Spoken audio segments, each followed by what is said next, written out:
We're all breathing, right? All the time? But have you ever stopped to think about what's actually in the air? Today, we're going to dive into some really cool technology, stuff that lets us measure the invisible and really understand the quality of the air we rely on every single second. So that brings us to the big question, right? How in the world do you measure something you literally can't see? I mean, we know our health is tied to these tiny microscopic particles floating all around us. But if you can't see the threat, how do you even begin to measure it? Well, let's get into it. Okay, first things first. What are we really measuring here? It's not as simple as just, dust. The answer is way more specific. We're talking about a particular category of pollutants that scientists are, for good reason, really concerned about. And that invisible problem has a name: particulate matter. You'll usually just hear it called PM. Think of it like this. It's a mix, kind of like a cocktail, of tiny solid particles and liquid droplets just hanging out in the air. And they come from all over the place. Some are natural, but a lot of them are man-made. Right, but here's the thing. Not all particulate matter is the same. The two big categories you'll hear about are PM10 and PM₂.₅. And the main difference? It's all about size. PM10 is, well, bigger stuff. Think dust, pollen, that kind of thing. But PM₂.₅, now that's the one we really worry about. These particles are incredibly fine, usually from things burning, like in cars or power plants. And because they're so tiny, they can get deep into our lungs and even wiggle their way into our bloodstream. Okay, so we know what we're looking for, right? These tiny particles. But just knowing what to look for is one thing. Actually getting a precise, accurate measurement, well, that's a whole other story. It's a massive technical challenge, something scientists have been wrestling with for a long, long time. And here's why it's so darn tricky. For starters, you've got the environment itself getting in the way. Something as simple as humidity can completely throw off the readings. It can make particles look bigger than they actually are. Then you've got the old school methods, which can be super slow or need someone to constantly be fixing them. You put all that together and trying to get good, reliable data in real time? Yeah, it's a huge headache. So to get past all those problems, we really needed a whole new generation of technology. We needed something smarter, something faster, and something that could actually handle messy, real-world conditions. And that brings us to this, the OPX 1025. This is a perfect example of that next-gen tech. It's an optical monitor, which is a fancy way of saying it was designed from the ground up to solve these exact problems by, get this, using light to measure the particles. And what's so powerful about this approach is just the sheer level of detail you get.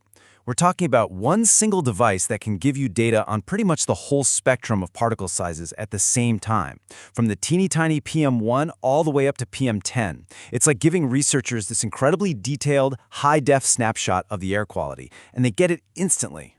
So, the big question is, how does it actually do that? The magic, and it really is kind of magic, is in this fascinating combo of super advanced optics and some really clever software. First, let's talk about the eyes of the system. That's the optical particle spectrometer. So what it does is, it sucks in a sample of air and then it shoots this complex, multicolored beam of light right through it. As each little particle zips through that light beam, it scatters the light in a unique way. And the sensor is right there, analyzing that scattered light, that unique signature, to figure out exactly how big the particle is. And this is where you really see the precision. I mean, check out that number. The sensor is so sensitive, it sorts every particle it sees into one of more than 4,000 different size categories, or bins as they're called. That's just an insane level of detail. And that super high resolution is the bedrock of its accuracy. It gives the system so much more data to work with than any of the older methods. But, just having all that raw data from the eyes isn't enough. You need a brain to actually make sense of it. And that's where something called the RealPM algorithm comes into play. This is the smart software that takes all that super detailed particle data and this is the key part, it adjusts for all those real-world things we talked about, like humidity. It crunches the numbers and turns it all into a genuinely accurate measurement of the particle mass.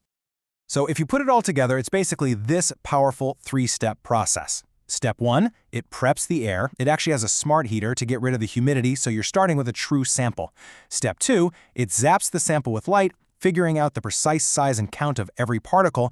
And finally, step 3, the brain, that smart algorithm, takes all that raw info and converts it into an accurate, totally reliable mass concentration. Simple, but brilliant. Okay, so that's all the cool tech inside the box. But how is this stuff actually used out there in the real world? I mean, collecting data is great and all, but what really matters is using it to make a difference, right? Well, the applications are pretty much everywhere. This kind of super accurate, real-time data is absolutely essential for so many things. We're talking about protecting the health of entire communities, keeping workers safe in industrial settings, helping build smarter cities by studying traffic, even things like safeguarding neighborhoods with Fenceline monitoring and pushing climate science forward. It's a real game changer. All right, let's bring this all home. When you step back and look at the big picture, what does this kind of leap forward in measurement technology really mean for all of us? Really, the heart of this innovation is right here. It's the ability to deliver data that's not just real-time, but climate-adjusted. That smart algorithm is constantly working in the background, automatically correcting for environmental conditions. And that means the data you get is reliable, no matter where on Earth you're taking the measurement. And that, right there, is the ultimate takeaway. This kind of technology takes something that's totally invisible to us and transforms it into information that's clear, that's understandable, and most importantly, that we can act on. It literally empowers us to see our world more clearly, and that helps us make much smarter decisions to protect our own health and the health of our planet. And that leaves us with one last big thought to chew on. You know, air quality, that's just one piece of the puzzle. Just imagine for a second. What if we could apply this level of precise, real-time measurement to all the invisible forces that shape our world? Think about the possibilities for science, for health, for our whole society. What problems could we solve then? It's pretty incredible to think about.